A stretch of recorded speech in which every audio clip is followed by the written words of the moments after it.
The laughter hit harder than champagne. In front of 400 tuxedos and gowns, Jennifer O'Brien tilted the green bottle and let the golden stream cascade down Juliette Rose's braided crown. The supermodel's white dress turned translucent in seconds. The room froze, then detonated in cruel delight. Cameras flashed, phones rose. Jennifer's lips curled in triumph. But Juliette did not scream. She simply looked up, eyes calm as still water, and lifted her phone to her ear and whispered 5 words like a death sentence. Before we jump back in, tell us where you're watching from, and if this story touches you, make sure you're subscribed, because tomorrow I've saved something extra special for you. Now let's rewind, back to when the night still held promise. The grand ballroom had been electric an hour earlier. Crystal chandeliers cast prismatic light across gold-rimmed plates.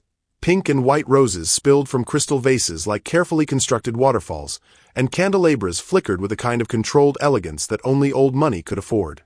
Every handshake carried weight. Every sip of champagne was a calculation.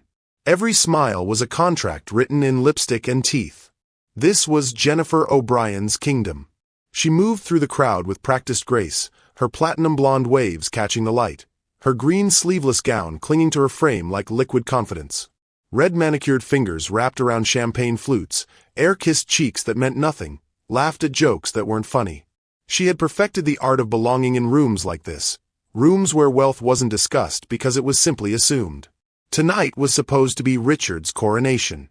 Her husband, tech billionaire Richard O'Brien, was mere hours away from securing the deal that would cement their legacy. A $5.1 billion partnership with Helix Capital for quantum chip scaling technology. 2 years of negotiations, countless pitch meetings, and strategic dinners had led to this moment. The contract signing was scheduled for tomorrow morning. Tonight was celebration dressed as charity. Jennifer scanned the room with proprietary satisfaction. Every detail had been curated to perfection, from the ice sculptures to the silent auction displays. This gala was as much theater as philanthropy, and she was its director. Then she saw her. Juliette Rose stood near the bar, surrounded by a cluster of men in expensive tuxedos.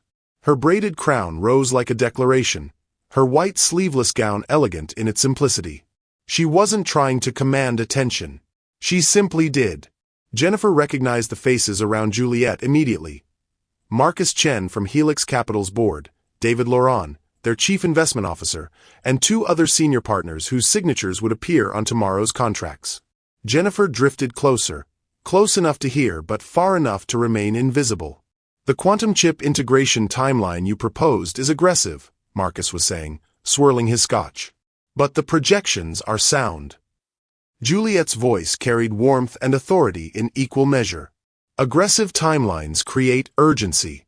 Urgency creates results. Helix didn't build its reputation by playing it safe. Laurent laughed, the kind of laugh that meant respect. "Richard is lucky to have you advocating for this partnership." "Helix is lucky to have partners who understand that innovation requires risk," Juliette corrected gently. "This deal transforms both companies. That's what makes it historic." Jennifer's champagne glass trembled slightly in her grip. She knew, intellectually, that Juliette was Helix Capital's chief brand ambassador. She knew Juliette had been the lead negotiator on this deal, the public face on every pitch deck, the voice in every press release. Richard had mentioned it dozens of times over dinners and late-night strategy sessions.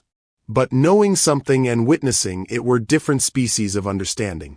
Watching these powerful men hang on Juliette's words, watching them treat her not as decoration but as architect, watching her wield influence in Jennifer's own carefully constructed space, it ignited something primitive in Jennifer's chest.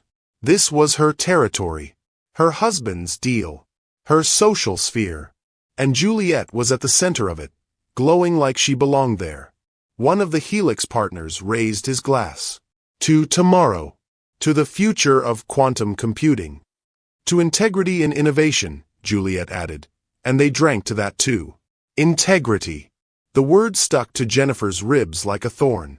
She turned away, champagne souring in her stomach, and collided directly with a passing waiter. The flute tumbled from her hand, shattering against marble with a sound like breaking promises.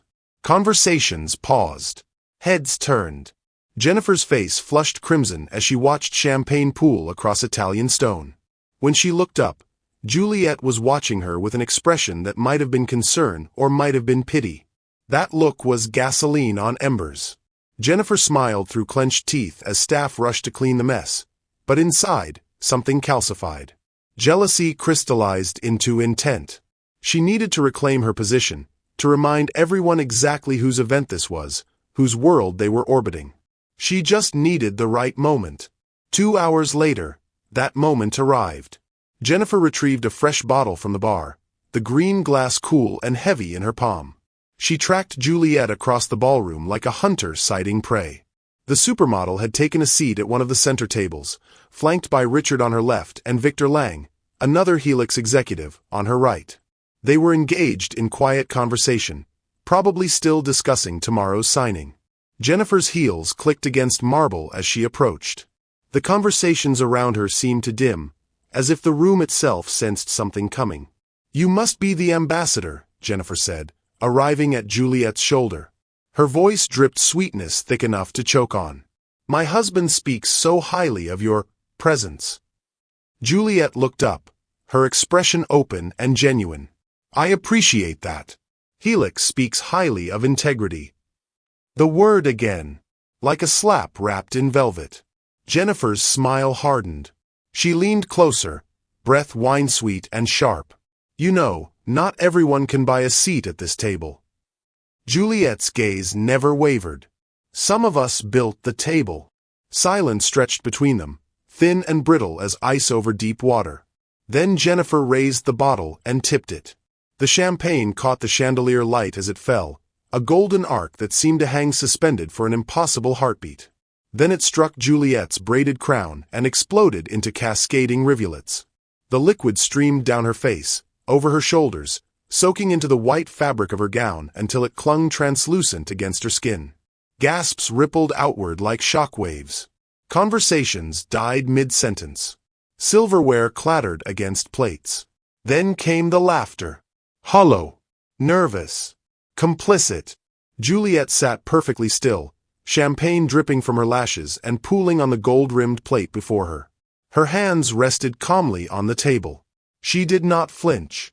She did not cry out. Jennifer's voice rang through the silence, loud enough for every phone camera now pointed their direction. "Oh dear, I didn't see you there. You blend in so easily." The line detonated like a grenade. Phones clicked. Whispers spread like wildfire. But Juliet simply reached for her phone with champagne-slicked fingers. The crowd expected tears. They expected rage, retreat, humiliation. Instead, they got terrible, focused calm.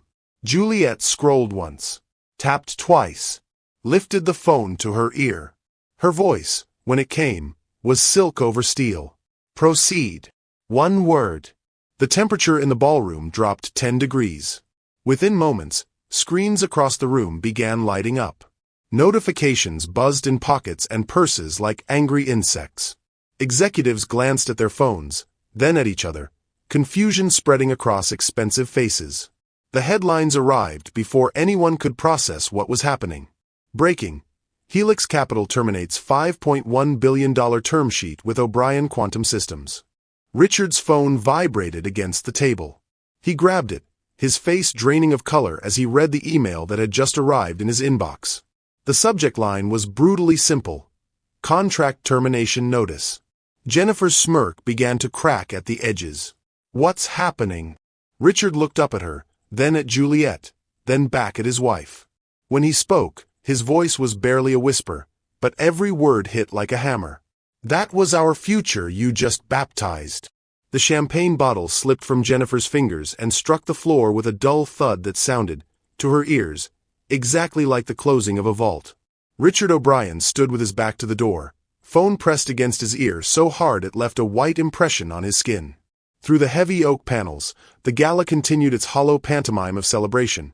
But in here, the only sound was the crackle of speakerphone static and the death rattle of his empire. "Mr. O'Brien, I'll read the relevant section verbatim." The voice of Margaret Chen, Helix Capital's general counsel, carried the flat precision of a surgeon delivering bad news. Section 12, subsection C, Integrity and Public Conduct Clause. Should any principal, officer, or immediate family member of the partnering entity engage in conduct deemed by Helix Capital to constitute racial discrimination, harassment, or public acts of prejudice, Helix Capital reserves the unilateral right to terminate this agreement immediately, without penalty, reimbursement, or future obligation.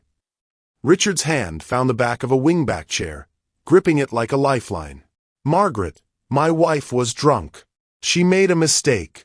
One stupid mistake in front of cameras doesn't erase 2 years of negotiations. The clause doesn't measure intent, Mr. O'Brien. It measures impact. Margaret's tone never shifted from professional neutrality, which somehow made it worse. The incident was recorded by 43 individuals. It's already trending globally. Helix Capital's board convened an emergency session 17 minutes ago. The vote was unanimous. There has to be a way to salvage this. A public apology, a donation, sensitivity training, anything. Richard could hear the desperation creeping into his voice and hated himself for it. The clause exists precisely because there is no salvage protocol, Margaret said. Ms. Rose insisted on it during contract negotiations. Would you like to know why? Richard closed his eyes. Tell me.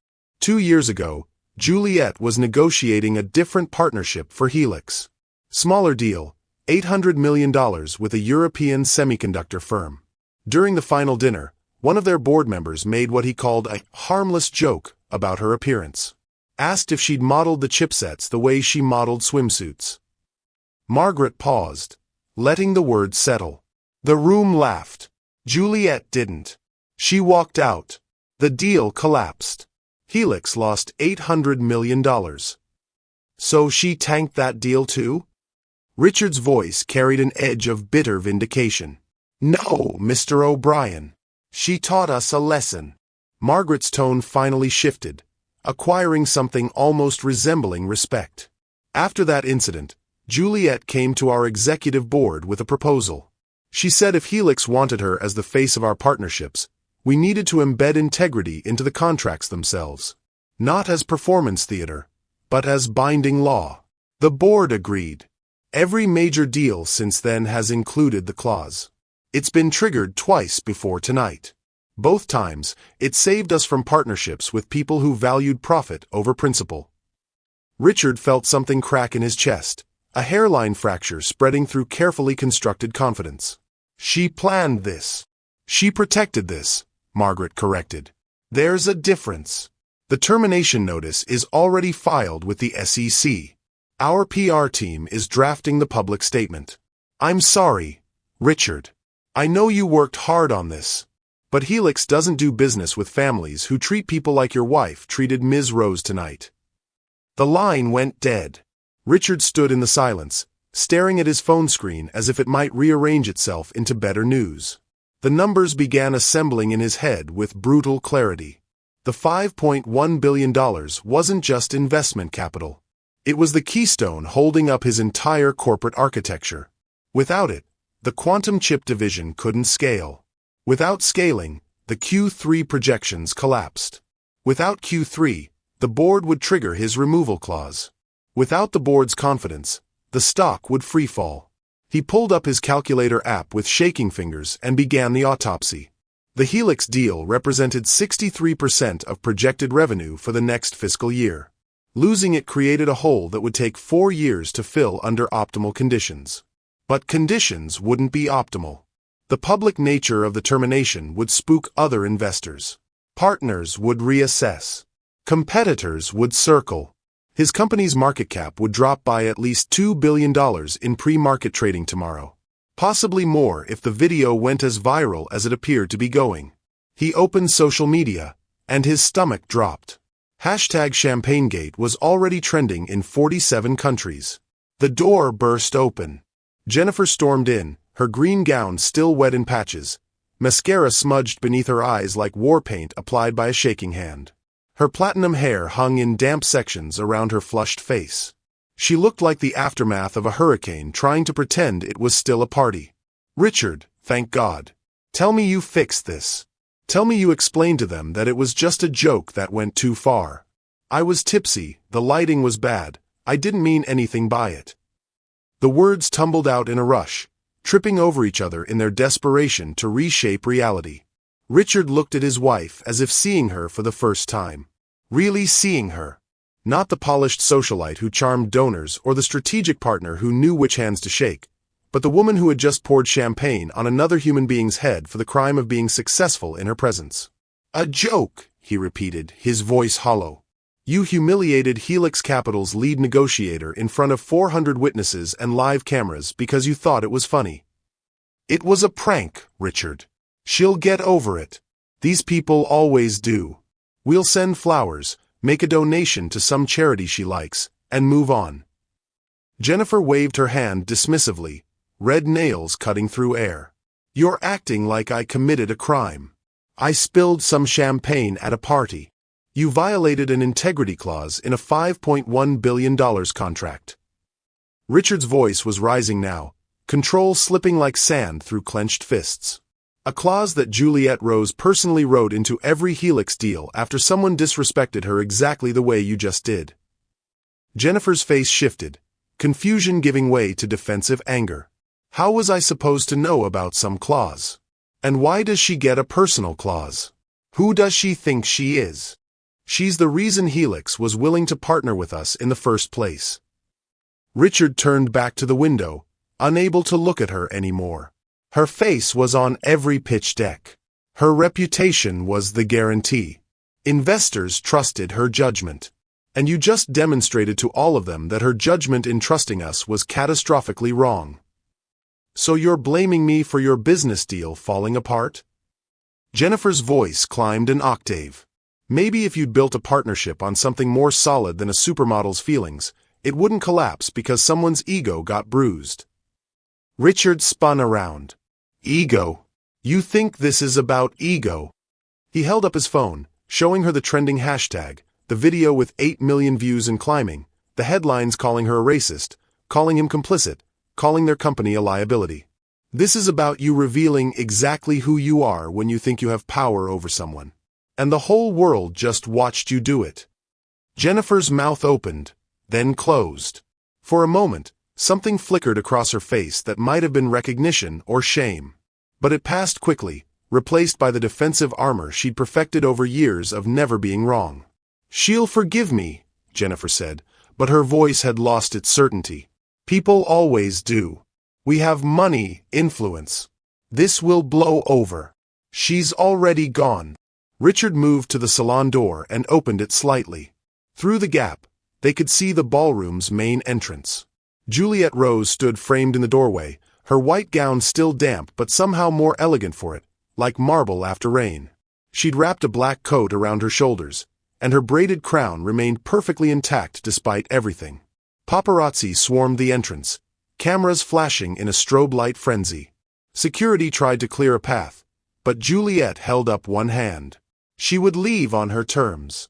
A reporter shouted above the chaos, "Ms. Rose, do you have any comment on the incident inside?" Juliette paused. The entire entrance hall seemed to inhale and hold its breath. When she spoke, her voice carried clearly through the marble acoustics, reaching even the side salon where Richard and Jennifer watched like spectators at their own execution. Some stains don't wash out. 5 words. Delivered with the temperature of absolute zero. Then she walked through the doors into the night, cameras chasing her light, leaving behind a ballroom full of people who would spend years trying to forget they'd laughed. Richard watched her disappear, then slowly closed the door. When he turned back to Jennifer, his face had settled into something harder than anger. Something more permanent. "That was our future walking out," he said quietly. "And you're still standing here thinking it was just champagne." By 2:47 a.m., the video had been viewed 10 million times. Richard watched the counter tick upward on his laptop screen, each refresh bringing another 100,000 witnesses to his wife's cruelty. The hotel suite felt too small, the walls pressing in with the weight of viral catastrophe. Jennifer had retreated to the bedroom hours ago, her sobs audible through the door until they finally subsided into silence. He couldn't bring himself to join her. The video itself was horrifyingly perfect. Someone had captured it from the ideal angle, close enough to see every detail but wide enough to frame the entire table. The lighting was impeccable, the crystal chandeliers providing Hollywood-quality illumination. You could see everything: Jennifer's approach, the deliberate tilt of the bottle, the champagne catching light as it fell, Juliet's face as the liquid struck her braided crown, the crowd's eruption into laughter. But worse than the visuals was the audio. Jennifer's voice cut through the ambient noise with poisonous clarity. "Oh dear, I didn't see you there. You blend in so easily." The internet had latched onto that line like a dog with a bone, dissecting its layers of racism, privilege, and casual cruelty. Memes were already spreading. Screenshots of Jennifer's triumphant smile, frozen in that moment before consequence arrived, were being shared with captions like, "This is what entitlement looks like," and "the face of someone who's never been told no." Richard opened social media, and the avalanche buried him. The hashtag ChampagneGate was trending in 73 countries. Not just trending but dominating, pushing aside celebrity gossip and political scandals to claim the top spot on every platform. Twitter had become a firing squad, each post another bullet. At Tech Ethics Now, Jennifer O'Brien just showed us exactly why we need integrity clauses in every corporate contract. Racism isn't a bug, it's a feature of unchecked wealth. At InvestorWatch, O'Brien Quantum Systems stock about to learn what accountability costs. $OQS opening prediction: bloodbath. At Market Analysis, when your wife's racism tanks a $5.1 billion deal in 90 seconds. This will be a Harvard Business School case study on what not to do. Richard scrolled deeper, into the reply threads where the real savagery lived. People were finding old photos of Jennifer, dissecting her past charitable work, questioning whether her donations to diversity initiatives had been performance rather than principle. They were examining Richard himself, screenshots of interviews where he'd spoken about corporate responsibility now twisted into evidence of hypocrisy. But the most damning thread was a side-by-side comparison. Jennifer pouring champagne on Juliet. Juliet, moments later, calmly making a phone call. The caption: "Know the difference between power and privilege." It had been retweeted 400,000 times. At 3:15 a.m., Jennifer emerged from the bedroom. Her face was puffy, makeup removed, platinum hair pulled into a messy knot. She looked smaller without her armor of elegance, almost vulnerable. Almost. "I'm going to fix this," she announced, holding up her phone like a weapon she'd just learned to wield. "I'm going to post an apology. Explain what really happened. People will understand." Richard looked up from his laptop. "Jennifer, don't. I have to say something. The silence is making it worse." She was already typing, thumbs moving frantically across the screen. "I'll explain that I'd had too much to drink, that it was a terrible lapse in judgment, that I'm seeking help." "Jennifer." Richard's voice carried a warning she didn't hear. "People forgive celebrities all the time. They'll forgive me too.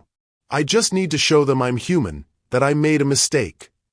She kept typing, the glow of the screen illuminating her face in harsh blue light. 10 minutes later, she posted it. The apology appeared as a screenshot of iPhone notes, that universal white flag of celebrity damage control. Richard read it with growing horror. "I want to address what happened tonight at the charity gala. I had too much to drink and made a terrible error in judgment that I deeply regret. What I did was wrong, but it came from a place of insecurity and too much champagne, not from racism. I was tipsy, not racist. I've worked with people from all backgrounds throughout my career and have always supported diversity. I'm seeking help for my relationship with alcohol and ask for privacy during this difficult time. I apologize to Juliet Rose and hope she can find it in her heart to forgive a moment of weakness." Richard closed his eyes. "You just made it infinitely worse." "What? Why?" "I apologized. I took responsibility." Jennifer's voice climbed with defensive panic. "You blamed it on alcohol. You said, I was tipsy, not racist, like those are mutually exclusive." Richard turned his laptop toward her, showing the replies already flooding in. "You just told the world that you're only not racist when you're sober." The internet, never one to miss an opportunity, pounced. At Social Justice Daily, "I was tipsy, not racist," is the new "I have black friends." Jennifer O'Brien just wrote the textbook on how not to apologize. At Media Critic Pro, she really thought "blame the alcohol" would work in 2025. This is what happens when you've never faced consequences for anything. At Legal Minds Media, Jennifer O'Brien's apology might actually make things worse for the O'Briens legally. Admitting impairment during a contract-related incident could open them to additional liability. Someone had already created a drinking game based on her apology, counting how many times she centered herself versus acknowledging harm. Another user had edited the video to include her apology text scrolling across the bottom like grotesque subtitles. The ratio on her post was catastrophic: 8,000 likes to 340,000 replies. In social media mathematics, that meant total annihilation. Jennifer's phone began buzzing with notifications, an angry hornet's nest of responses. She stared at the screen, watching her attempt at redemption transform into further evidence of her guilt. Her hands started shaking. "Delete it," she whispered. "I need to delete it." "Too late," Richard said flatly. "Screenshots are forever." At 4:02 a.m., Richard's phone rang. His CFO, David Martinez, sounded like he'd aged a decade in 6 hours. "Richard, pre-market trading opens in 2 hours. I need you to prepare yourself." "How bad?" "Futures are indicating an 18% gap down. That's $1.9 billion in market cap evaporating at the opening bell." David's voice carried the hollow tone of someone delivering a terminal diagnosis. That's before the full market digests Jennifer's apology, which somehow made everything worse. "We could see 25% by noon." Richard did the math mechanically, his brain retreating into numbers because numbers didn't judge. An 18% drop meant crossing below key support levels. It meant margin calls.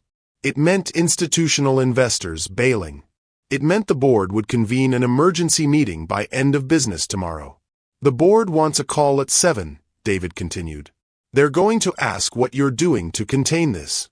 "What should I tell them?" Richard looked at Jennifer, who had curled into a corner of the sofa, scrolling through the replies to her apology with the fixed stare of someone watching their own autopsy. "Tell them I'm working on it." "Richard, they're going to ask about Jennifer.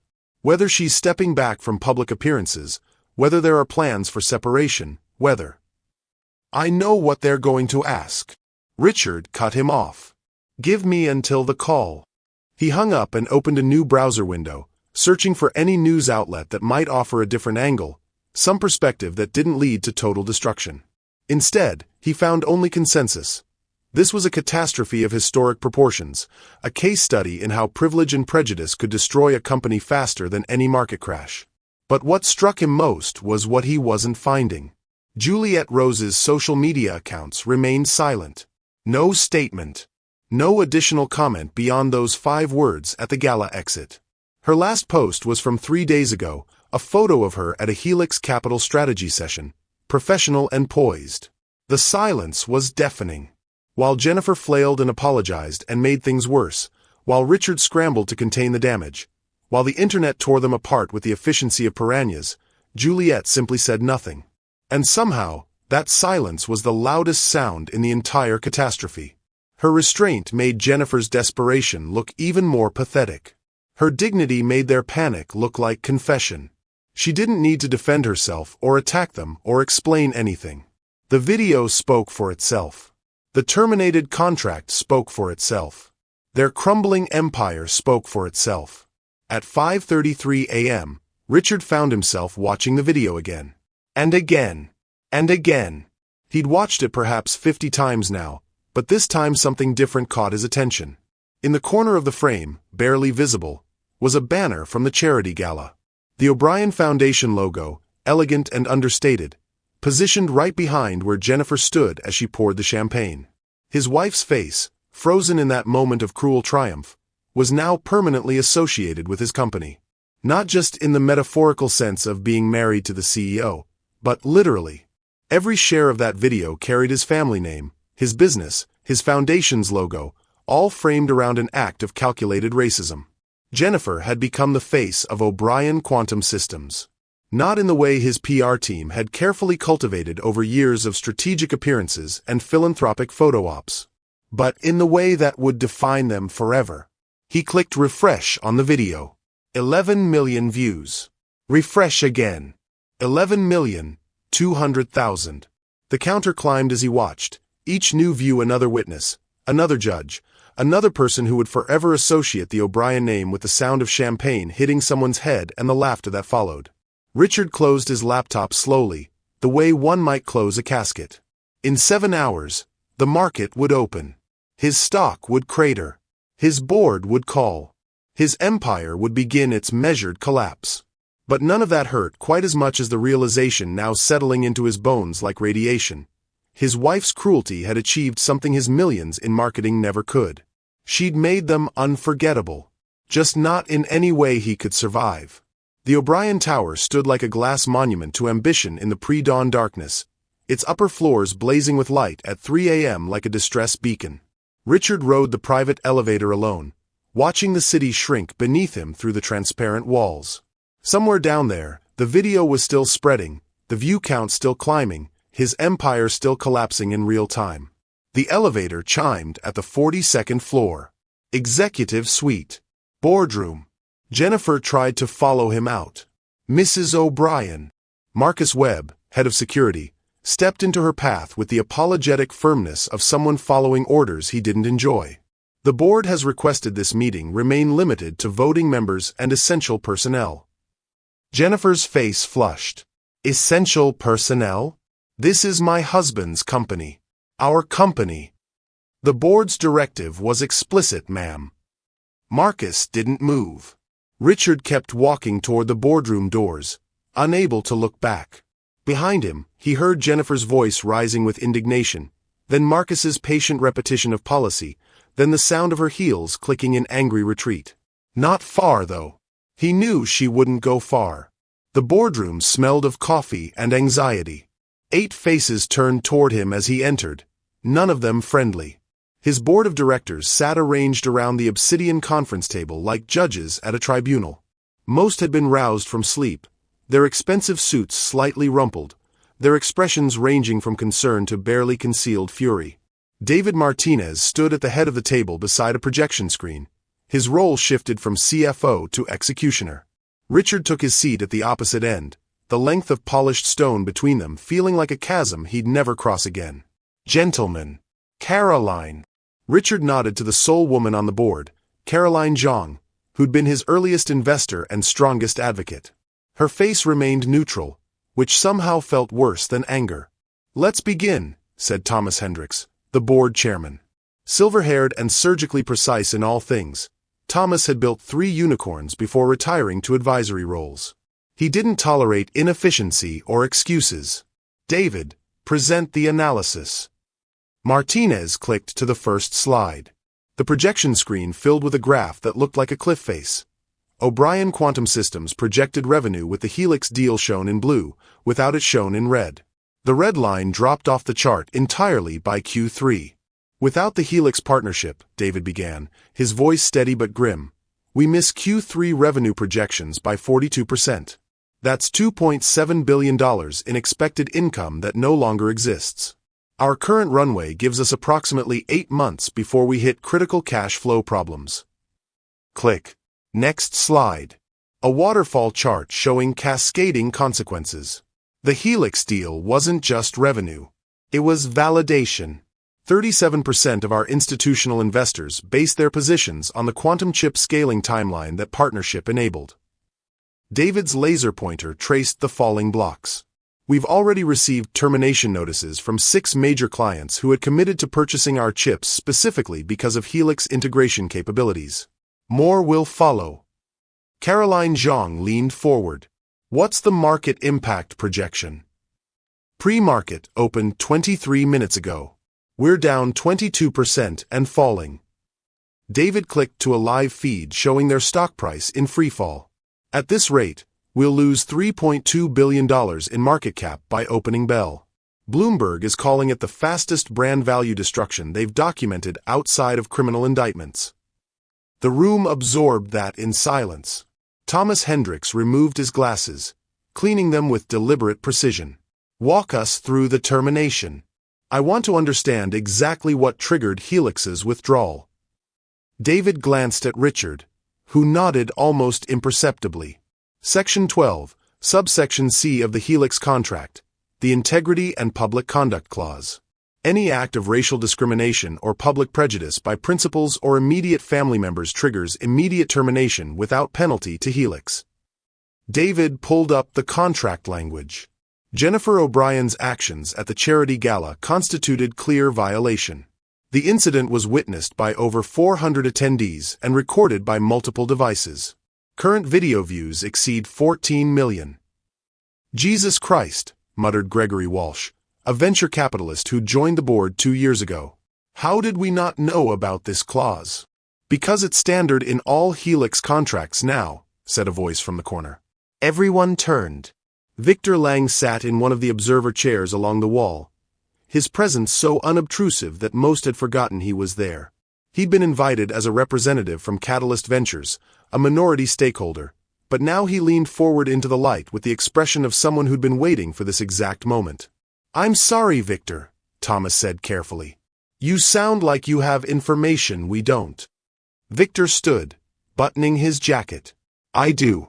Because I was at that gala representing Helix Capital, not Catalyst. I've been on Helix's payroll as a compliance observer for the past 6 months. He let that land, watching faces shift from confusion to comprehension to fury. My role was to assess cultural compatibility between our organizations before final contract signing. Richard felt ice slide down his spine. You were spying on us. I was conducting due diligence, Victor corrected. Helix learned the hard way that contracts mean nothing if the people behind them have values that make partnership impossible. After the European semiconductor debacle 2 years ago, they implemented a new protocol. Any deal over $1 billion gets a covert cultural assessment. Someone attends company events, observes leadership behavior, evaluates whether integrity is practiced or just performed. He pulled out his phone, scrolling to a text thread. I was seated to Juliet's right at the gala table specifically so I could witness interactions with O'Brien family members. When Jennifer approached with that champagne bottle, I could see it coming. The body language, the expression, the intent. Victor's voice remained clinical, almost detached. I live-texted our general counsel from the moment Jennifer raised the bottle. She had Helix's board on emergency standby. The termination notice was drafted while champagne was still dripping. The boardroom had gone absolutely silent. You texted them, Richard said slowly, during the actual incident. I documented it in real time. Jennifer's exact words, the crowd's reaction, Juliet's response, everything. Victor met Richard's gaze without flinching. That documentation is now part of Helix's legal file justifying the termination. It's also why you'll never win a lawsuit challenging their withdrawal. I provided first-hand testimony that the violation was deliberate, public, and cruel. Caroline Zhang's voice cut through like a scalpel. You sat at that table and watched a woman be humiliated, and instead of intervening, you turned it into evidence. I watched a woman reveal exactly who she is when she thinks nobody's watching who matters, Victor replied. That's precisely what I was hired to discover. Jennifer O'Brien passed the test. Unfortunately for all of you, she failed spectacularly. Gregory Walsh slammed his hand on the table. This is entrapment. Corporate espionage. It's due diligence, Victor countered. And it's completely legal. You signed NDAs allowing Helix representatives access to company events during negotiation periods. I was disclosed as a stakeholder observer. The fact that you didn't ask which stake I was observing isn't my problem. Thomas Hendricks held up a hand, silencing further argument. Victor, thank you for your candor. You can go. Victor gathered his things without hurry, pausing at the door. For what it's worth, Richard, I thought you'd built something solid here. The technology is revolutionary. The team is brilliant. But none of that matters if your house is rotten at the foundation. He glanced toward the glass wall where Jennifer's silhouette was visible, pressed against the frosted pane like a ghost trying to materialize. Some foundations can't be repaired. They have to be demolished and rebuilt. The door closed behind him with a soft click that sounded like a vault ceiling. Thomas Hendricks turned back to the table. "Gentlemen, Caroline, we need to address reality. This company is 8 months from bankruptcy. Our stock is in freefall. Our reputation is toxic. And the primary cause is seated 40 feet away, listening at the door." All eyes turned to Richard. "What's your plan?" Thomas asked. Richard had known this question was coming. He'd rehearsed answers during the sleepless hours, discarded each one as insufficient. Now, under the weight of 8 stairs and a dissolving empire, his mind went blank. "I need time," he said finally. "You don't have time," Gregory shot back. "Every hour this drags out, we lose more value. Investors are calling for blood. The media is writing your obituary. What are you going to do about Jennifer?" The question hung in the air like smoke after a gunshot. Caroline Zhang's voice was gentler but no less firm. "Richard, you're a brilliant CEO. You built this company from nothing. But right now, the market doesn't see O'Brien Quantum Systems. They see your wife pouring champagne on a black woman's head while laughing. That's your brand now. That's what we're trying to save." "Unless you're not trying to save it," Thomas said quietly. "In which case, you need to tell us now." Richard looked around the table at the people who'd believed in him, funded him, guided him through every crisis until this one. These weren't just board members. They were the architects of his success. And they were giving him a choice that wasn't really a choice at all. "I need 48 hours, Richard said. "To do what?" Gregory demanded. "To resolve the public conduct issue." Thomas studied him for a long moment, the kind of assessment that sees through performance to truth. "You have 48 hours to demonstrate meaningful action on the root cause of this crisis. If you can't or won't, the board will invoke Section 8 of your employment contract and vote on your removal as CEO." He checked his watch. "The clock starts now. We reconvene Tuesday at noon." The meeting dissolved. Board members filed out without their usual small talk, leaving Richard alone in the boardroom with a projection screen still showing their stock price falling. Through the glass wall, Jennifer's silhouette remained pressed against the frosted pane. She'd heard everything through the door. She had to have heard. Richard pulled out his phone. His hands were steadier than he expected. He typed 4 words and hit send. "We need to talk. Alone." The silhouette beyond the glass jerked as if struck. Then it slid down the wall until it crumpled into a shape that might have been sitting or might have been collapsing. Richard closed his eyes and tried to remember what his empire had looked like before it was built on champagne and cruelty. The memory wouldn't come. The penthouse felt like a mausoleum at midnight. Floor-to-ceiling windows framed the city below, lights twinkling with indifferent beauty while the empire they represented crumbled from within. Richard stood at the glass, watching his reflection superimposed over the skyline, a ghost haunting his own life. Jennifer sat on the white leather sofa behind him, still wearing the clothes she'd thrown on after the board meeting. Her platinum hair hung loose and uncombed, mascara smudges beneath her eyes making her look like a painting left out in the rain. She'd been crying, or pretending to cry. Richard had lost the ability to distinguish between the two. "Say what you came to say," Jennifer said finally, her voice raw. Richard turned from the window. In his hand was a tablet displaying 2 documents he'd spent the past 6 hours having lawyers draft. He set it on the coffee table between them like a dealer revealing cards. "You have 2 choices," he said. "Only 2. Jennifer stared at the tablet without touching it, as if it might burn her. "Choice 1. Richard's voice carried the mechanical precision of someone who'd rehearsed this conversation so many times the words had lost meaning. "Tomorrow morning, you record an unscripted video apology. Not a Notes app screenshot. Not a statement through a publicist. You, on camera, taking full accountability for what you did. You acknowledge the racism, not the drinking. You don't make excuses or ask for forgiveness. You simply own it." He tapped the first document. "Then you step away from all public life. No charity boards. No gala appearances. No social media. You become invisible." The O'Brien Foundation removes your name from leadership. Every company event happens without you. You exist in private only. Jennifer's laugh came out bitter and sharp. You want me to publicly humiliate myself and then disappear? I want you to take responsibility for humiliating someone else, Richard corrected. And yes, disappear. Because every time you appear in public now, you remind the world what you did. You become the story. And as long as you're the story, the company dies. And if I do this, if I perform this little ritual humiliation and exile myself, what then? Jennifer's voice climbed with each word. The company survives? Your precious board forgives me? Everything goes back to normal. Nothing goes back to normal, Richard said flatly. But maybe we stop the bleeding. Maybe we survive long enough to rebuild. Jennifer stood, pacing to the window, arms wrapped around herself. You said I have two choices. What's the second? Richard picked up the tablet and pulled up the second document. I file for divorce at 9 a.m. tomorrow. The petition cites irreconcilable differences and includes a complete financial separation. You keep the properties in your name, the trust fund your parents established, and a settlement of $50 million.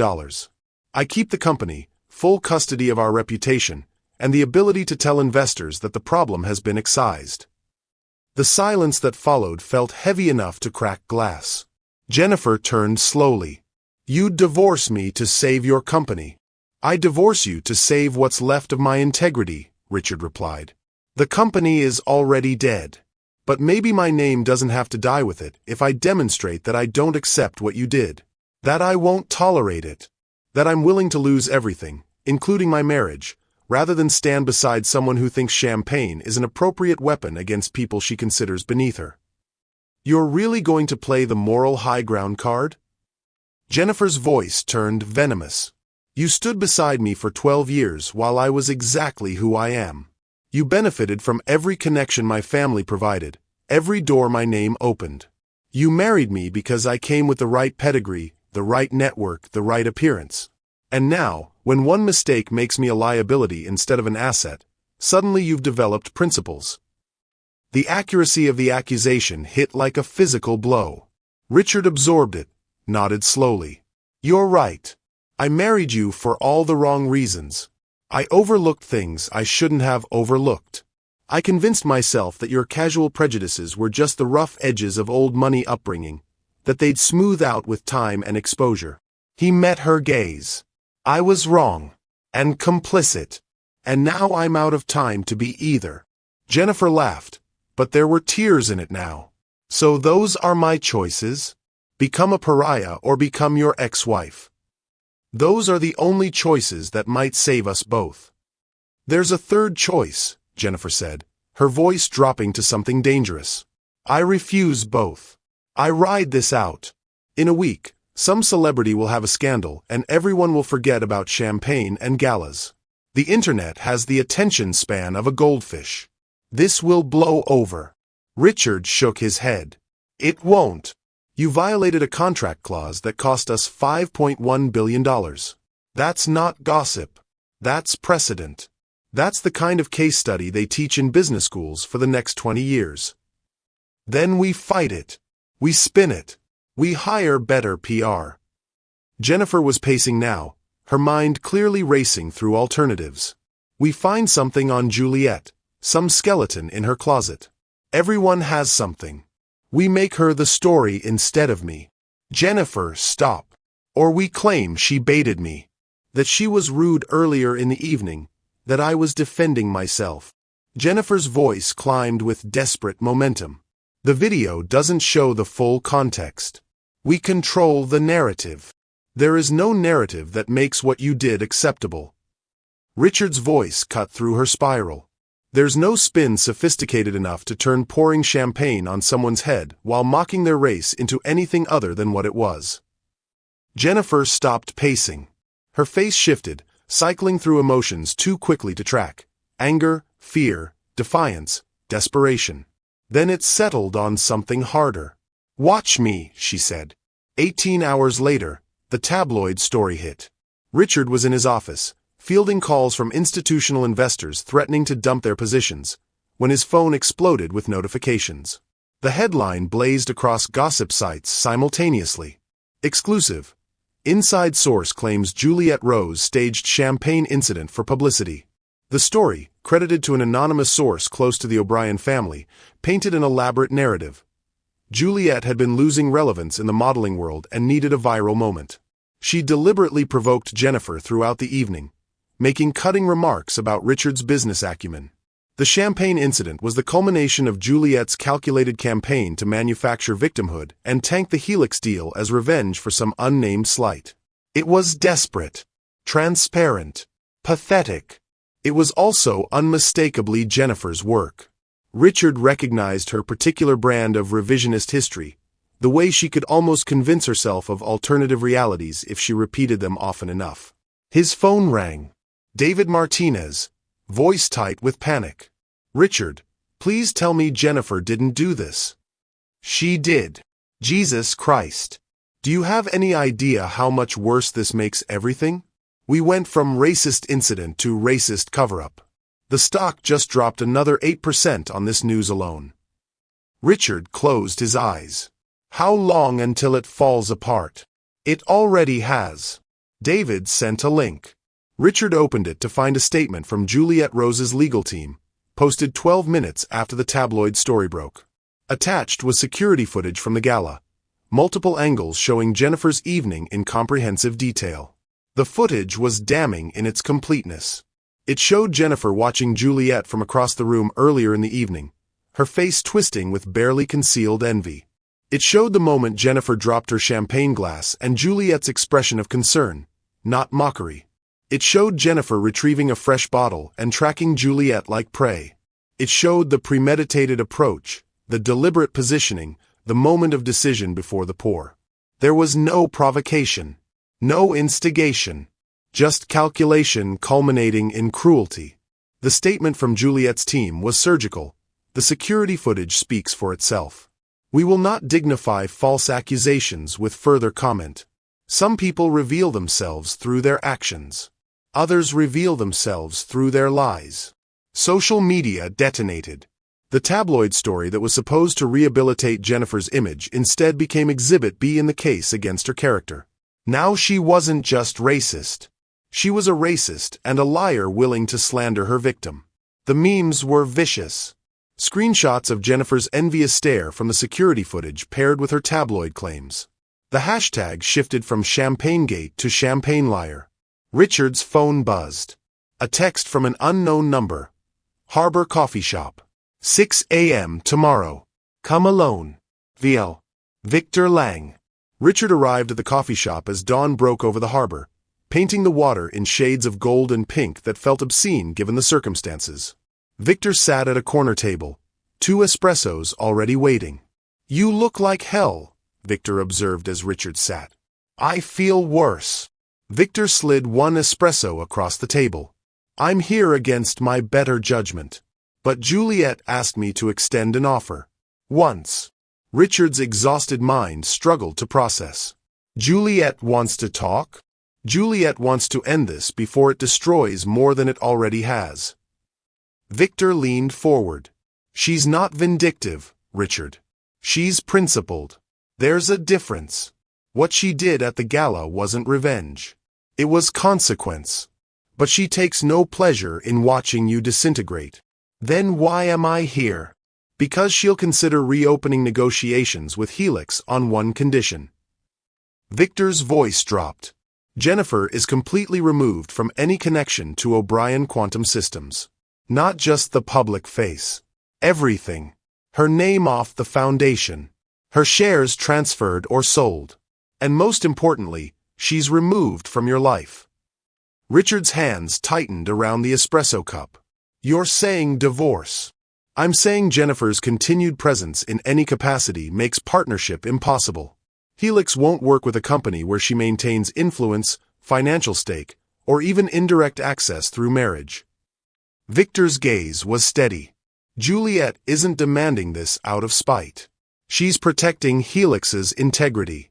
They can't partner with someone whose wife staged a racist attack and then tried to frame the victim. It's institutional liability.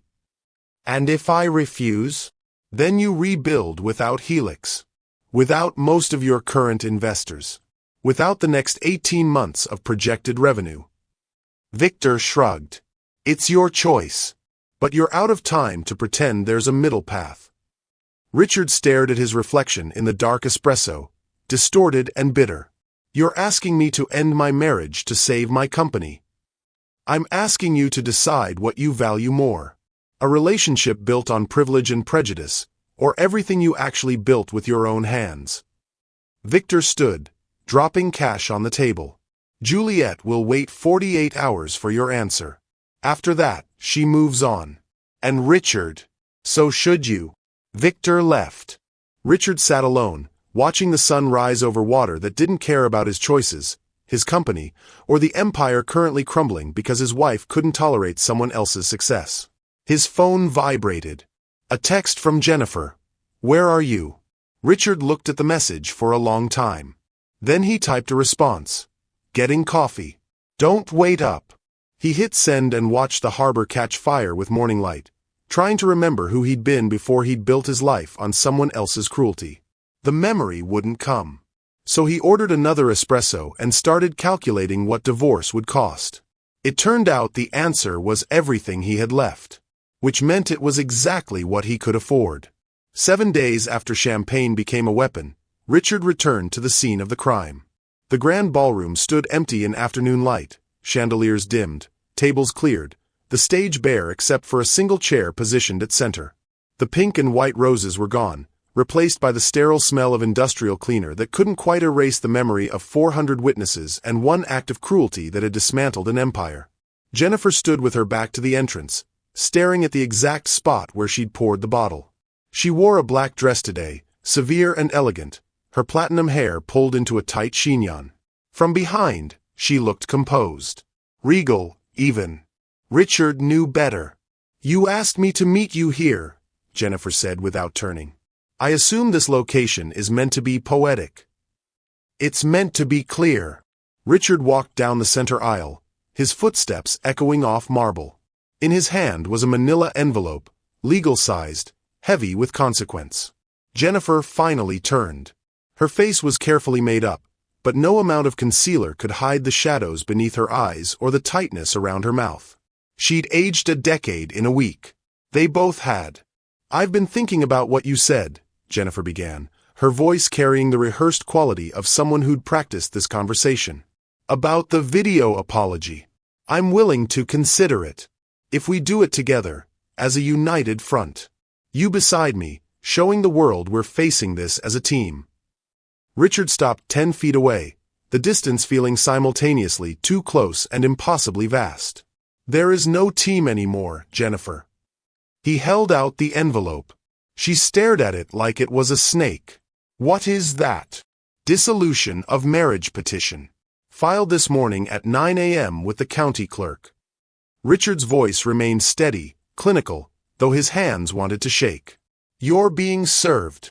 The color drained from Jennifer's face. You're serious. You're actually doing this. I gave you a choice. You chose to leak lies to tabloids and frame the victim. You chose your pride over everything else. Richard set the envelope on the nearest table. So now I'm choosing survival. Jennifer's shock crystallized into fury. She snatched the envelope, tearing it open with red manicured fingers that trembled with rage. Her eyes scanned the pages, widening with each paragraph. You're asking for full separation of assets. You want me to relinquish my board observer seat. You're demanding I sign away any future claim to company profits. She looked up, her voice climbing. You're trying to erase me. I'm trying to save what's left of a company your actions destroyed, Richard corrected. The petition is generous, Jennifer. You keep the Tribeca property, the Hamptons house, your trust fund, and $50 million cash settlement. Most spouses would get half of everything. You're getting enough to live comfortably for the rest of your life. Comfortably. Jennifer's laugh was sharp enough to cut glass.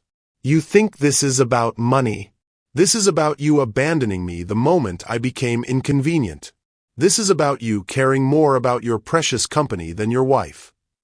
This is about you pouring champagne on someone's head because you couldn't stand that she was more respected than you. Richard's composure finally cracked. This is about you trying to destroy her reputation when she refused to let you rewrite history. This is about you still, after everything, refusing to admit you did anything wrong. Jennifer's face twisted. I made a mistake. One mistake. And you're throwing away 12 years of marriage over it. You made a choice that cost us $5.1 billion and revealed exactly who you are when you think you have power over someone. Richard's voice dropped, heavy with exhaustion. I can't be married to that person anymore. I won't be. Then you'll lose more than a marriage. Jennifer's voice turned cold, calculated. You'll lose your company too. She pulled out her phone, fingers moving with vicious precision. I own 12% of O'Brien Quantum Systems through my personal investment vehicle. That's not marital property, Richard. That's mine. And as of right now, those shares are on the market. Richard felt ice slide down his spine. You wouldn't. Watch me. Jennifer's smile was all edges. I've already contacted 3 firms who'd love to acquire a significant stake in your company. One of them is Vanguard Tech. You remember Marcus Vanguard? The competitor you've spent 5 years trying to keep at bay? He's very interested in a hostile position. She held up her phone, showing an email chain that made Richard's blood pressure spike. Vanguard Tech CEO had indeed expressed enthusiastic interest in purchasing her shares at a premium, specifically noting the strategic opportunity her stake represented. If you proceed with this divorce, I dump my shares to Vanguard by end of business today, Jennifer continued, her voice deadly calm. He'll have enough voting power to challenge board decisions. He'll have insider access to every strategic meeting. He'll slowly dismantle everything you built from the inside while you watch helplessly. That's corporate suicide, Richard said. You'll destroy your own investment value. I don't care. Jennifer's mask finally cracked, revealing the desperation beneath. If I can't have this life, neither can you. If I'm going to be humiliated and exiled, you're going to lose everything too. We'll be ruins together. Richard studied his wife across the distance, seeing clearly for perhaps the first time the depth of her willingness to burn everything rather than admit fault. She would salt the earth. She would pull the temple down on both their heads. She would prove that if she couldn't win, no one would. Before he could respond, his phone buzzed. Then again. Then continuously, a cascade of notifications that signaled something seismic had shifted. He pulled it out. His screen flooded with alerts, all pointing to the same source. Juliette Rose's social media accounts had just posted their first update since the gala. A video, 90 seconds long, already climbing toward 1 million views in the first 2 minutes. Richard clicked play. Jennifer leaned over his shoulder, unable to resist watching despite everything. The video opened on Juliette standing in a sunlit room, dressed in the same white gown from the gala. It had been dry cleaned, pressed, restored to pristine elegance. She wore it like armor reclaimed from battle. Her voice, when she spoke, carried none of the anger or bitterness Richard expected. Just clarity.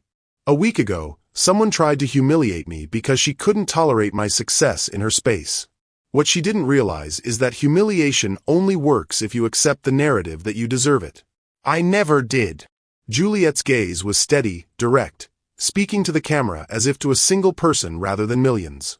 The $5.1 billion partnership that was terminated wasn't destroyed. It was redirected. Helix Capital has agreed to seed a new fund with that exact amount, administered through the newly established Juliette Rose Foundation. Richard's breath caught. This foundation will focus on 3 areas: investing in businesses owned by people of color, funding anti-racism education in corporate environments, and providing legal support for individuals who experience discrimination in professional settings. Juliette's expression softened slightly. What was meant to fund quantum chips will instead fund quantum leaps in opportunity for communities that have been systematically excluded from rooms like the one where I was attacked. She paused, letting that settle. Some people see power as the ability to diminish others. I see power as the ability to lift others up, especially after someone tries to push you down. The champagne dried. The dress was cleaned. And the $5.1 billion is going exactly where it can do the most good. Juliet smiled then, genuine and devastating. To everyone who recorded, shared, and stood with me, thank you. To the person who thought champagne could wash away my dignity, it only revealed yours was never there to begin with. Some stains don't wash out. But some victories are permanent. The video ended on her standing tall, white dress pristine, crown intact, having transformed an act of violence into a platform for justice. Richard's phone exploded with secondary notifications. News outlets were already running with the story. Social media was erupting in praise. The Juliet Rose Foundation was trending worldwide. And O'Brien Quantum Systems stock was plummeting again. He pulled up the trading data with numb fingers. Down 22% in the 12 minutes since Juliet's video posted. The market had done the math. Richard had lost the Helix deal, was going through a public divorce, and his wife was threatening corporate sabotage. His company was toxic. Jennifer watched the numbers fall, her face cycling through emotions too quickly to track. The video had stolen her last weapon.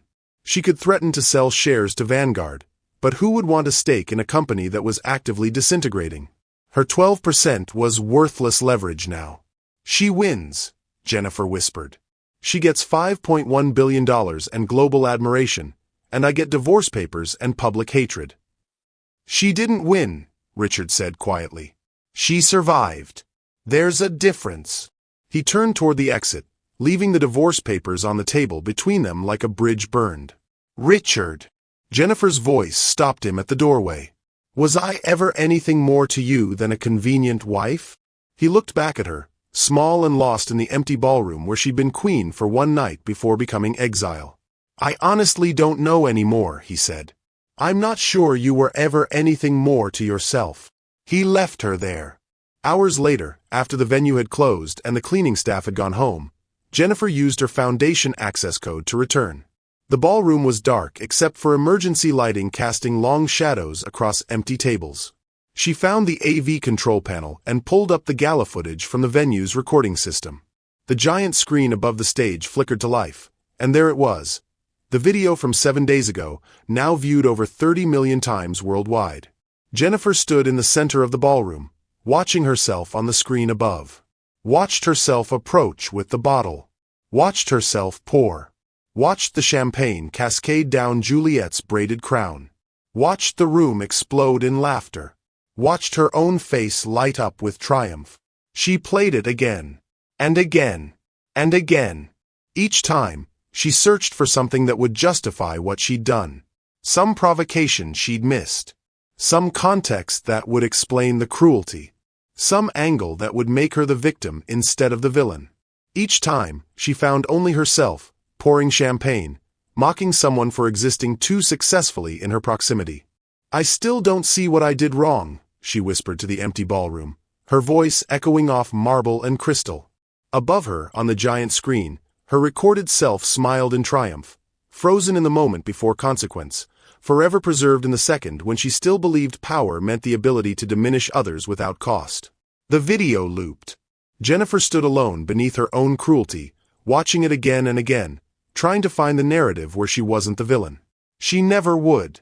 Some people spend their lives searching for redemption in mirrors that only show them what they refuse to see. 3 months after champagne became a catalyst, Juliet Rose stood on a stage that had never been meant for her story but couldn't have held anyone else's.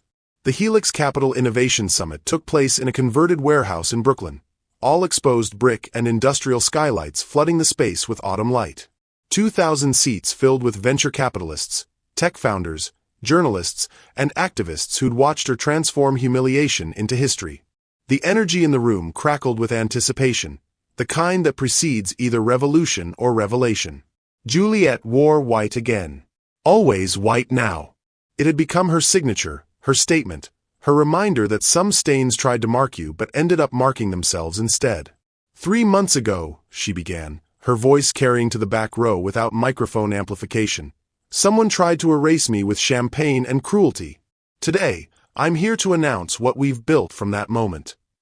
The screen behind her illuminated with a single number. $5.1 billion. This is the exact amount that was redirected when Helix Capital terminated a partnership with people who valued prejudice over principle. This is also the exact amount we're investing into the future. Richard watched the live stream from a hotel bar in Newark, 3 scotches deep and sinking. The television above the bartender showed Juliet in high definition, confident and radiant, while Richard sat in discount furniture wearing a suit that was 2 years old because he couldn't afford new ones anymore. The divorce had been finalized 6 weeks ago. The board had ousted him 4 weeks after that. His remaining shares, sold in a fire sale to cover legal fees and Jennifer's settlement, had netted him roughly $3 million after taxes and penalties. It sounded like a fortune until you calculated what he'd lost. $400 million in paper wealth, vanished like champagne bubbles. He lived in extended-stay hotels now, moving every few weeks to avoid the process servers hunting for residual debts. His phone number had changed 3 times. His LinkedIn profile photo still showed him as CEO of a company that had erased his name from its history. On screen, Juliet continued. The Juliet Rose Foundation is launching the Quantum Equity Fund, specifically designed to invest in quantum computing startups founded by Black and Latinx entrepreneurs.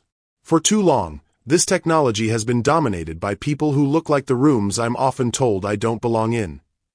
The audience erupted in applause. Richard raised his glass in ironic salute to the screen, ice cubes rattling.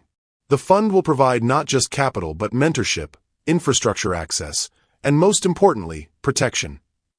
Juliet's tone shifted, acquiring steel.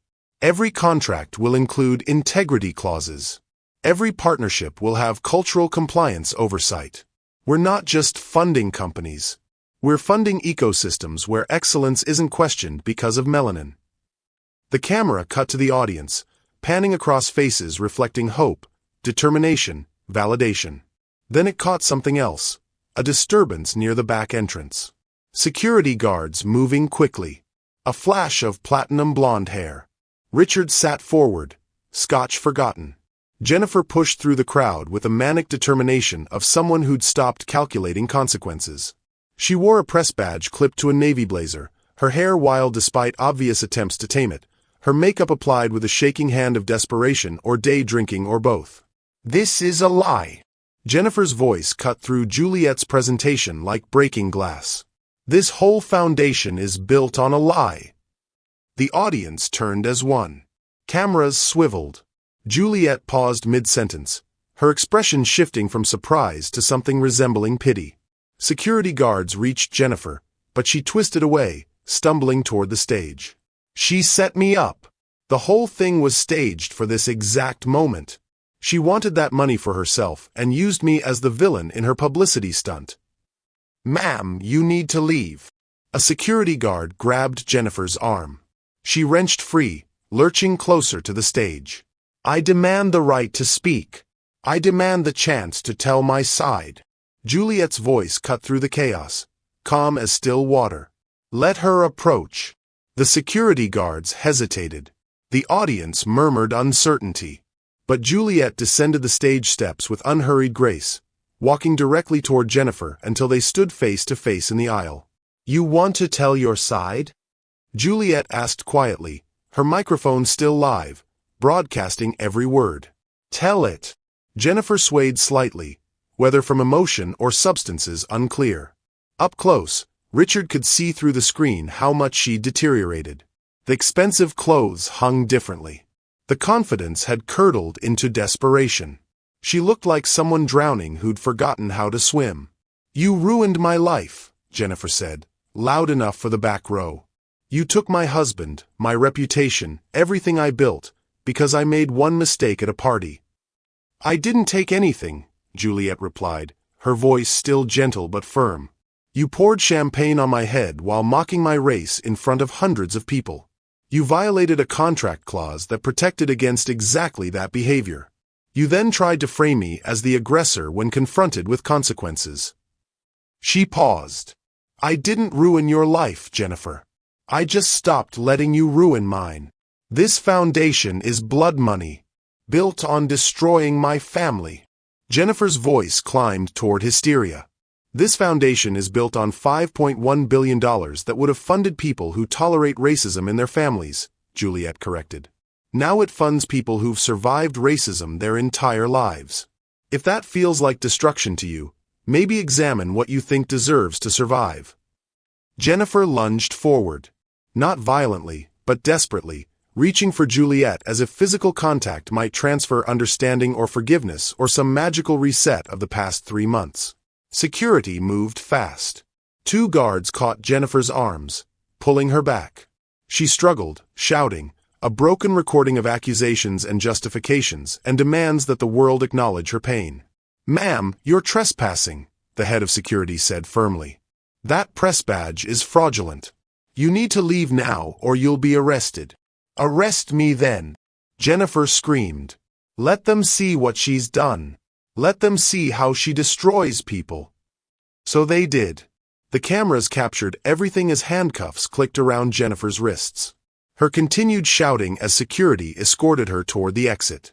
The audience's stunned silence giving way to murmurs. Juliet standing perfectly still in the aisle, watching with an expression that contained no triumph, only tired recognition that some people never stop trying to rewrite their own history. As Jennifer reached the exit, she turned back one last time. "You haven't won. You'll never win. People like you don't get to win." Juliet's response carried clearly through her microphone. "People like me already won, Jennifer. We won by surviving you." The doors closed. The room exhaled. Juliet returned to the stage as if nothing had happened, picked up exactly where she'd left off in her presentation, and continued detailing the Quantum Equity Fund's investment thesis. The headlines hit before Jennifer had been processed at the precinct. Champagne attacker arrested at Victims Empowerment Summit. Jennifer O'Brien crashes Juliet Rose event, dragged out in handcuffs. The fall continues. O'Brien ex-wife arrested for trespass at foundation launch. Richard watched it all from his hotel bar stool, the bartender having turned up the volume when Jennifer appeared on screen. Other patrons whispered and pointed at the television, at Jennifer's meltdown, at the spectacular continuation of a cautionary tale about what happens when privilege mistakes itself for power. His phone buzzed. His lawyer, brief and brutal. "Final settlement cleared. You're officially divested. Account shows $47,000 after all obligations. Good luck." $47,000. That's what remained of a tech empire that had once been valued at $800 million.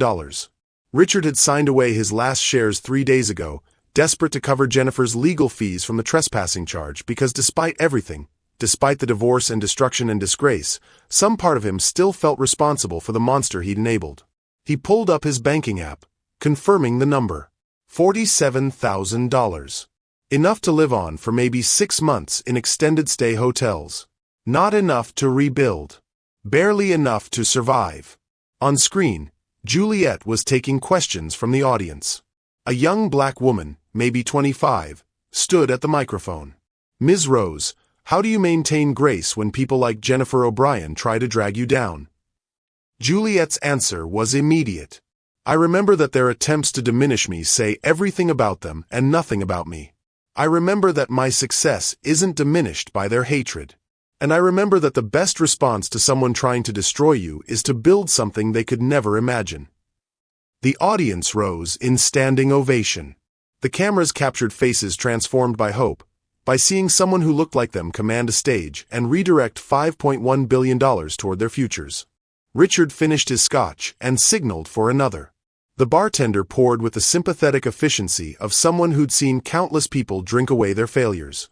"That's some story," the bartender commented, nodding at the screen. "Yeah," Richard agreed. "It is. You know anyone involved?" Richard looked at his reflection in the mirror behind the bar, superimposed over Juliet's triumphant image on the television. He saw a ghost. A cautionary tale. A man who'd built an empire on quantum physics but couldn't calculate the human cost of marrying cruelty. "Not anymore," he said finally. The bartender moved away. Richard pulled out his phone and opened the email his lawyer had sent with the final settlement documents. At the bottom, buried in legal boilerplate, was a single line he'd somehow missed. "Signatory acknowledges complete divestment from O'Brien Quantum Systems and all subsidiary holdings." No future claims permitted. He was legally broke, officially erased from the company he'd founded. His name would appear in business school case studies as a warning. This is what happens when you can't control your household. This is what happens when you value partnership over principle. This is what happens when you pour champagne on the wrong person. On screen, Juliet concluded her keynote with a quote that would trend for weeks. They tried to drown me in champagne.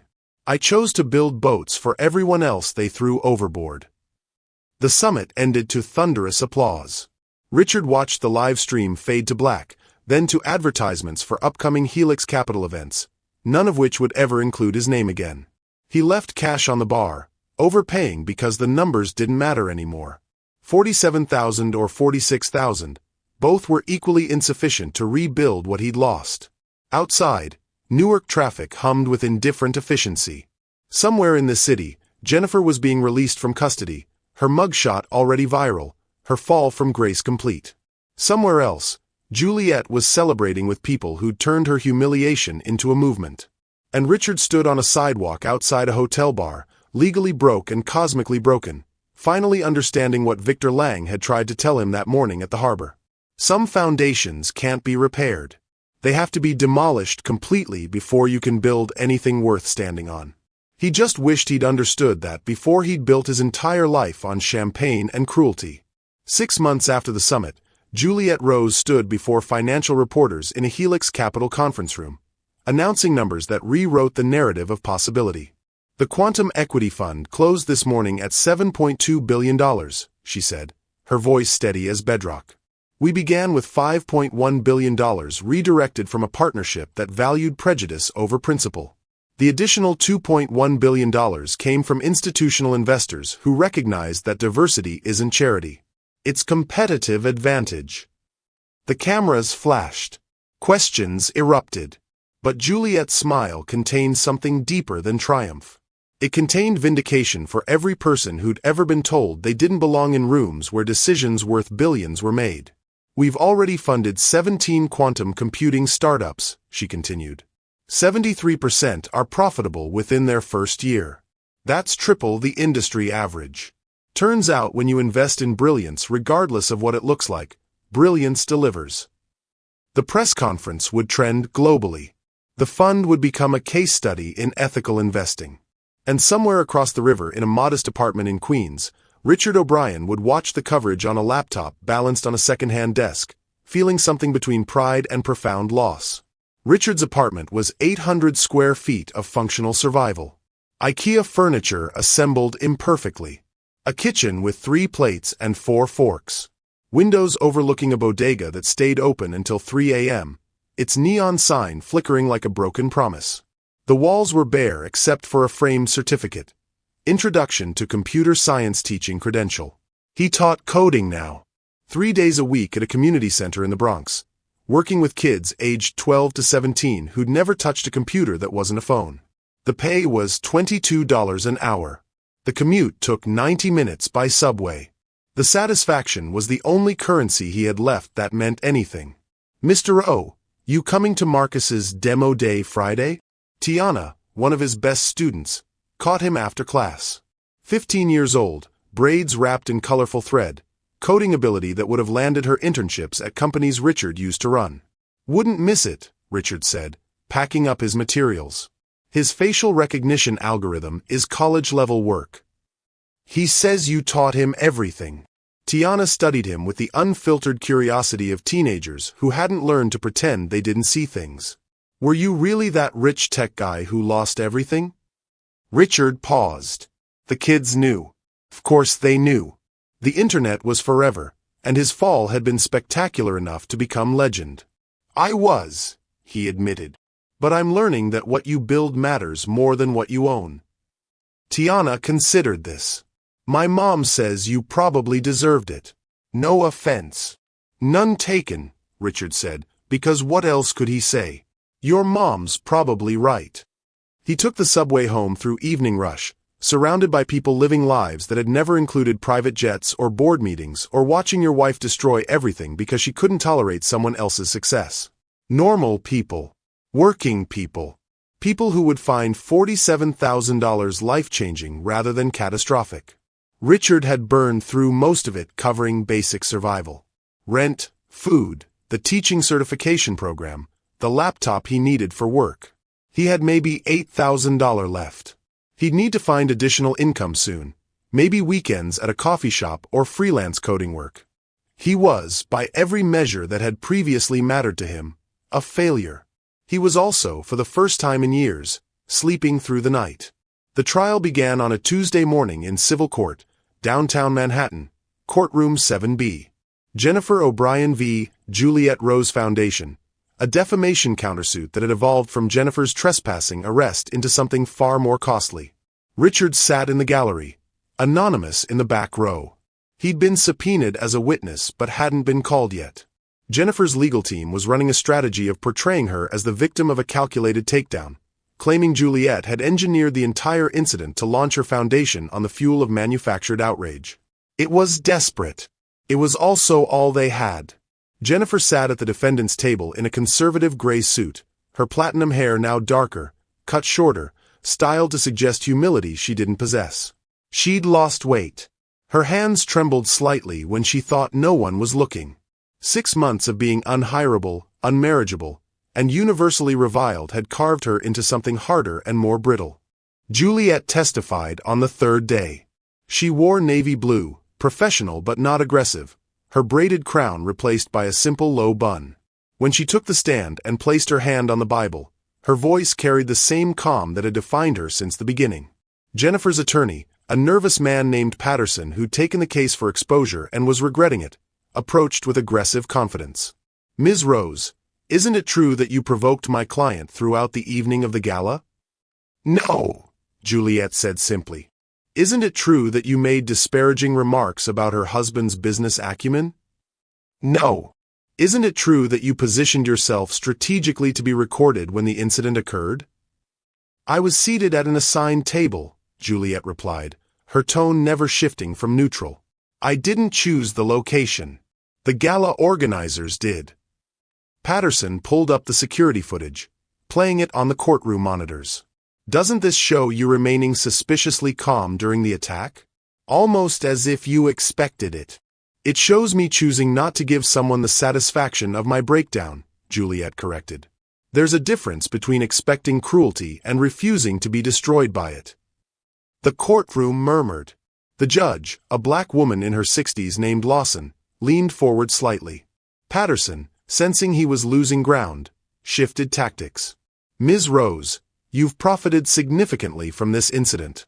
Your foundation received $5.1 billion. You've become a household name.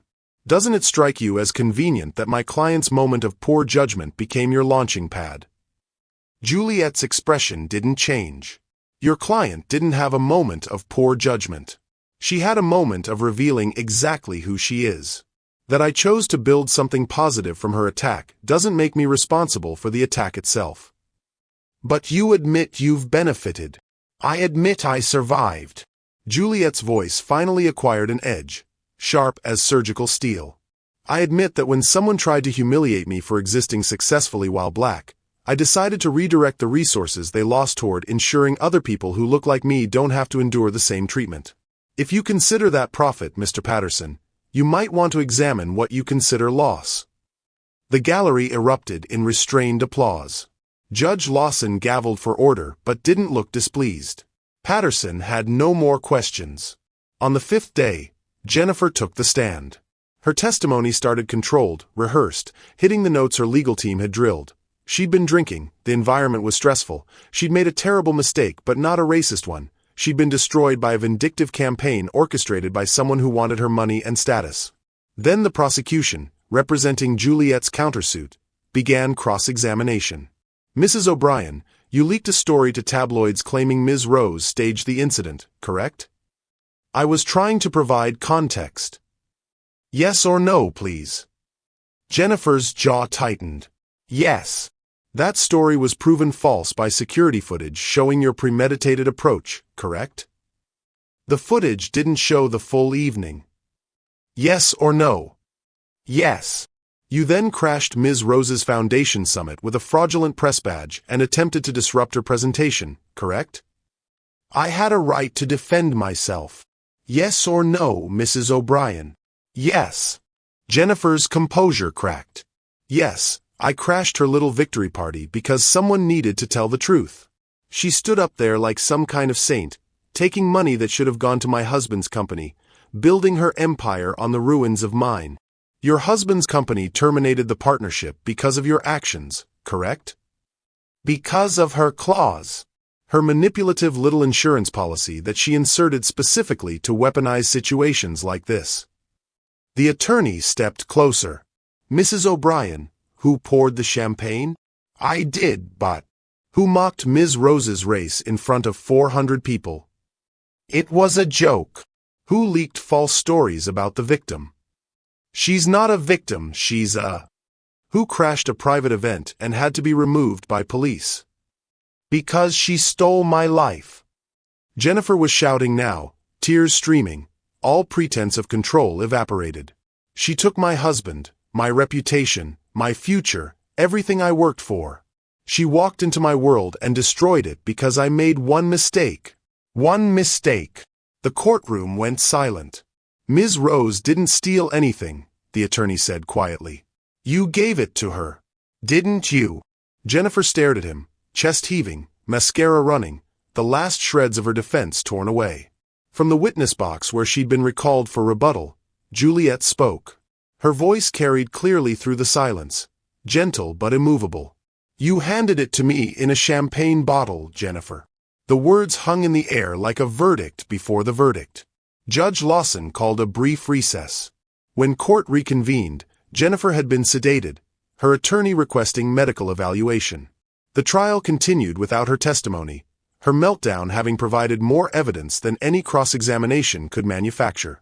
The verdict came down 3 days later. Judge Lawson read it without emotion but with unmistakable clarity. In the matter of defamation and harassment, the court finds for the plaintiff. Jennifer O'Brien is ordered to pay $12 million in damages to Juliet Rose and the Juliet Rose Foundation, plus court costs and legal fees. $12 million. Jennifer had maybe $3 million in liquid assets remaining after the divorce settlement and legal expenses. She declared bankruptcy within the hour. Richard watched the verdict from the gallery. When it was announced, Jennifer turned to look at him, perhaps hoping for support or sympathy or some acknowledgement that they were still connected by their shared destruction. He looked away. Outside the courthouse, reporters swarmed Juliet. She gave them one statement. This was never about money. It was about ensuring that cruelty has consequences. It still does. Richard walked the 15 blocks back to his apartment, declining subway efficiency for the time to think. The city moved around him with indifferent momentum. Delivery trucks, business suits, street vendors, people living lives that had never intersected with champagne or quantum computing or the spectacular ways privilege could collapse under the weight of its own cruelty. When he reached his building, the super flagged him down. Package for you. No return address. The envelope was cream-colored, expensive stock, hand-addressed in elegant script. Richard carried it upstairs, set it on his second-hand desk, and stared at it for a full minute before opening. Inside was a single photograph. The image from the gala, professionally printed. Jennifer pouring champagne on Juliet's head, the moment frozen in high definition, every detail preserved. Richard turned it over. On the back, in handwriting he recognized from legal documents, Juliet had written a single sentence. Some foundations can't be repaired, but new ones can be built. When you're ready. Below that, a phone number. Richard sat at his desk as evening light faded to darkness, holding the photograph, staring at the note, trying to understand what grace looked like when offered to someone who didn't deserve it. Outside, the bodega's neon sign flickered its broken rhythm, and somewhere in the city, people were building futures from the wreckage of their pasts. Richard picked up his phone. He wasn't ready yet. But maybe, eventually, he would be. Richard stared at the handwritten words for 3 weeks before he found the courage to call the number. Power is what you build after they try to drown you. The sentence lived on his refrigerator, held by a magnet advertising a pizza place that had closed 2 years ago. Every morning while making coffee in his modest kitchen, he'd read it. Every night while heating leftovers, he'd read it again. The words became a meditation, a koan he couldn't solve but couldn't stop trying to understand. On a Thursday morning in late spring, while his students were taking their final coding exam, Richard finally dialed. The phone rang twice. "This is Juliet." Her voice, unfiltered by screens or distance, carried the same calm that had defined her since champagne became consequence. Richard's prepared speech evaporated. "It's Richard O'Brien," he managed. "I received your note." A pause. Not awkward, just spacious. "I wondered if you would call. I wasn't sure I should. But you did." He could hear the slight smile in her voice. "That tells me something. That I'm desperate?" Richard tried for self-deprecating humor, landed somewhere near honest desperation. "That you're ready," Juliet corrected. "There's a difference. Are you free tomorrow afternoon? 2:00. She gave him an address in Brooklyn. The new Helix Quantum campus, built with funds from her foundation, where 17 startups were already revolutionizing an industry that had tried to exclude people who looked like their founders. Richard arrived 15 minutes early and spent them sitting in his car, gathering courage. The campus occupied a converted textile factory, all exposed brick and floor-to-ceiling windows, solar panels covering the roof like scales on something built to survive. Through the glass, he could see people moving with purposeful energy, diverse faces bent over workstations, whiteboards covered in equations that might change the world. This was what $7.2 billion looked like when invested in talent regardless of pedigree. Juliet met him in the lobby, dressed in black slacks and a white blouse, her braided crown restored, professional elegance that no longer needed armor because she'd already survived every attack that mattered. "Thank you for coming," she said, extending her hand. Richard shook it, feeling the surreal displacement of touching someone whose life he'd helped destroy before she'd transformed destruction into dynasty. "Thank you for the invitation. I'm still not sure why you extended it. Let me show you something first." Juliet led him through the campus, past startups with names like Quantum Equity Solutions and Next Gen Computing Collective, past conference rooms where young founders pitched to investors who looked like them, past a wall covered in photos of the first cohort success stories. They stopped at a corner office overlooking the river. Inside, whiteboards displayed quantum algorithms Richard recognized from his own research years ago, now refined, improved, taken further by minds he'd never have funded because they didn't come from the right schools or know the right people. "This was supposed to be your office," Juliet said quietly. "When the O'Brien partnership was active, we designated this space for your liaison team." Richard looked at the empty desk, the unused potential. "I don't understand why you're showing me this." "Because I want you to see what almost existed. And I want you to understand what still could." Juliet turned to face him directly. "Your technology was brilliant, Richard. Your vision for quantum chip scaling was years ahead of competitors. What destroyed your company wasn't lack of talent. It was tolerating intolerance." "I know," Richard said, the words tasting like ash. "I enabled her. I looked away from things I shouldn't have. I built an empire on a foundation that couldn't hold weight." "Yes," Juliet agreed, not unkindly. "You did. And then you lost everything. And then you didn't try to rebuild by blaming me or playing victim or pretending the consequences were unfair." She gestured to the office. "You went quiet. You taught kids to code. You accepted that some things can't be salvaged, only learned from." "I didn't have much choice. Everyone has choices." Juliet's voice carried the weight of someone who'd made impossible ones. "Jennifer chose to crash my summit. To sue me. To declare bankruptcy rather than admit fault. You chose differently. That difference matters." She pulled a folder from the desk drawer, setting it between them. "The Quantum Equity Fund is launching a second cohort in 3 months. 8 startups, all requiring technical advisorship from someone who understands quantum computing architecture at the highest level. Someone who's failed spectacularly and learned from it. Someone who won't make the same mistakes twice." Richard opened the folder. Inside was a contract, sparse and direct. "Junior Technical Advisor," he read aloud. "No salary. Equity only, vesting over 4 years based on portfolio company performance. You'd be working with founders who have every reason not to trust someone who looks like you, Juliet explained. You'd need to earn credibility through results, not resume. The equity could be worth millions if the companies succeed, or nothing if they fail. It's risk. It's uncertainty. It's everything your old life wasn't. Richard studied the contract, seeing between the lines what she wasn't saying. This was a test. A chance at redemption that came with no guarantees, no safety net, no assurance that the people he'd be advising wouldn't reject him outright for his association with Jennifer's cruelty. Why? He asked. Why offer this to me when you could hire anyone?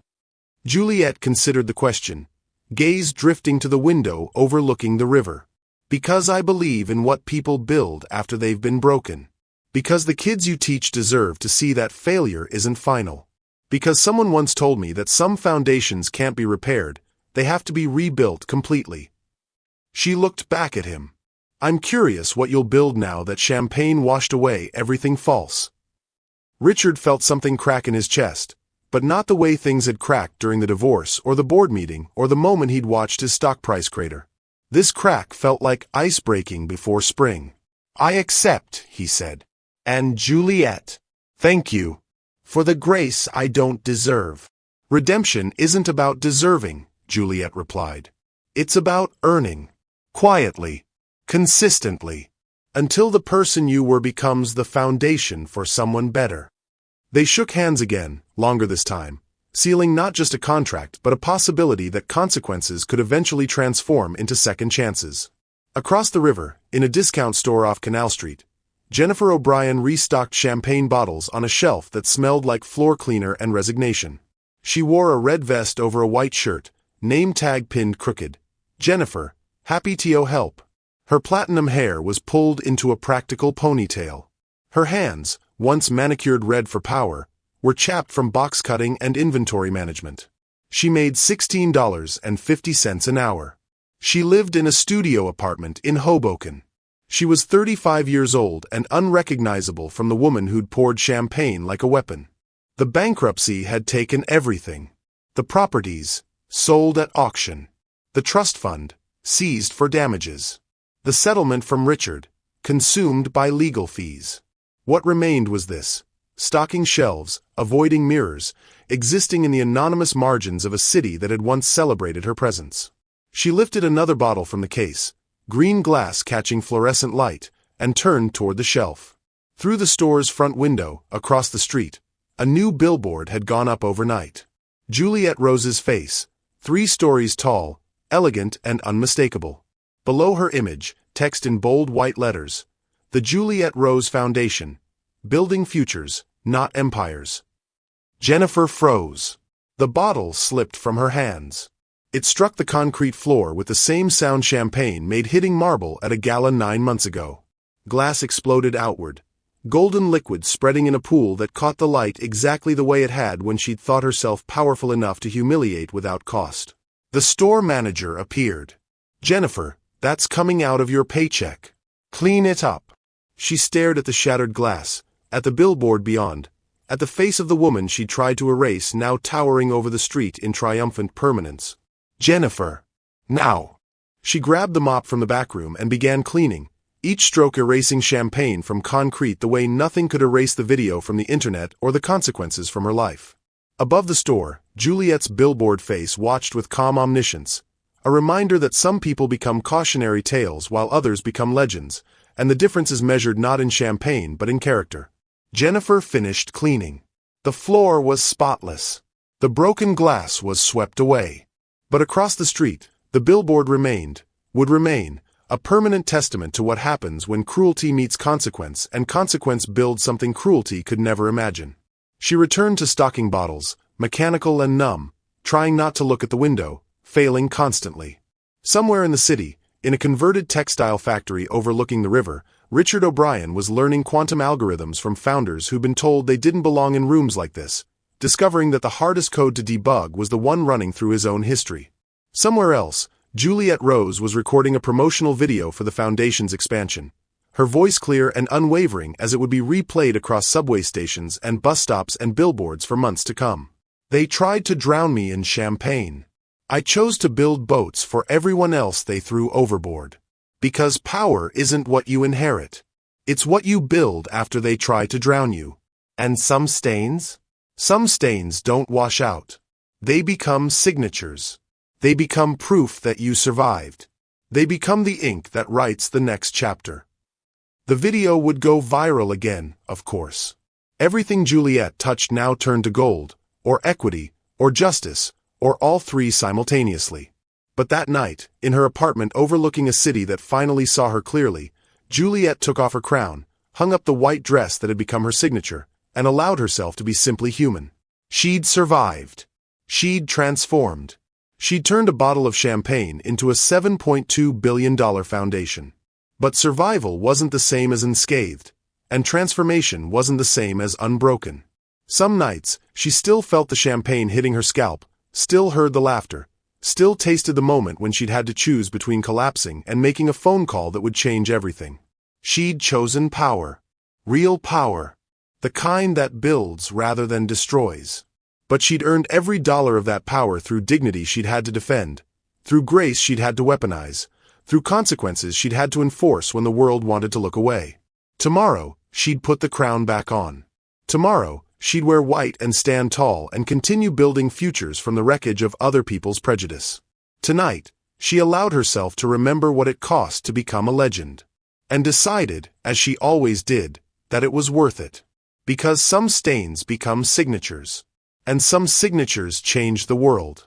Thank you for staying with me until the very end of this incredible journey. If this story touched your heart, wait until you see what's coming next.